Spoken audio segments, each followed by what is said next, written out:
इसमें मैं एक चीज़ और देखता हूँ, जैसे आपने भी बात कही थी कि इंसान सबसे बड़ा है क्योंकि इंसान की चेतना बाकी सभी जीवों से बड़ी है। मैं देखता हूँ लोग इसमें दूसरा तर्क लगाते हैं, लोग बात करते हैं फूड चेन की, कि देखो जंगल का नियम तो यही है कि छोटे जानवर को बड़ा जानवर खाता है। जंगल का नियम इंसान पर नहीं लागू होता भाई। आप जंगल से कब के बाहर आ गए? आप अगर अभी जंगली ही होते तो आपको धर्म क्यों मिलता? जंगल में किसी जानवर के पास धर्म होता है क्या? नहीं।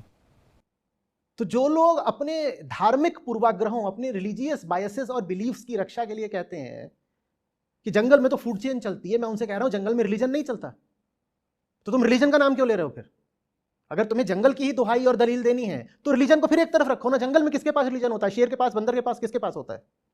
रिलीजन का मतलब यह है कि अब तुम्हारे लिए जंगल से बड़ा कुछ और हो गया है। जंगल से जिसके लिए कुछ और बड़ा हो गया वो व्यक्ति अब धार्मिक हो गया। धर्म का काम ही है आपको जंगल से बाहर खींच कर लाना। तो जंगल के नियमों की दुहाई मत दिया करो। फूड चेन और ये सब, ये बात कीड़े मकोड़ों पर लागू होती है, इंसान पर नहीं लागू होती। इंसान को देखना होगा कि वो किस तरीके से ज्यादा जीवों की रक्षा कर सके। वी आर द गार्जियंस, हम बाप हैं। ये पूरी पृथ्वी हमारी ट्रस्टीशिप में है, हमें सबकी रक्षा करनी है। हम यहाँ पर बुद्धि और बल लेकर इसलिए नहीं आए हैं कि सबका नाश कर देंगे। वो बड़ा गलत तरीका है इस पृथ्वी को देखने का, कि मैं सबसे ज्यादा बुद्धि वाला और होशियार हूं तो इसीलिए मैं सबको पकड़ के खा जाऊंगा, सबका एक्सप्लॉइटेशन करूंगा। ये कितना गंदा तरीका है पृथ्वी को देखने का। आप बाप हो सबके, आपके सब बच्चे हैं छोटे छोटे, आपको इनकी परवरिश करनी है। और उनकी परवरिश करने में ही आपका अपना भी कल्याण है।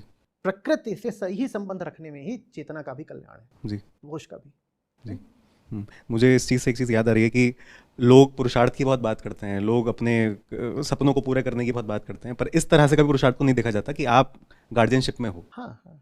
पुरुषार्थ का मतलब ही यही होता है कि आप एक वाइडर रिस्पॉन्सिबिलिटी स्वीकार करो।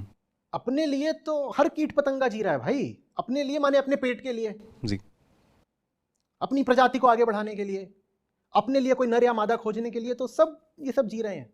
इंसान वो है ना जो अपने से आगे का भी कोई दायित्व स्वीकार कर पाए, उसको इंसान बोलते हैं। जो सिर्फ अपने लिए जी रहा है वो खाए का इंसान।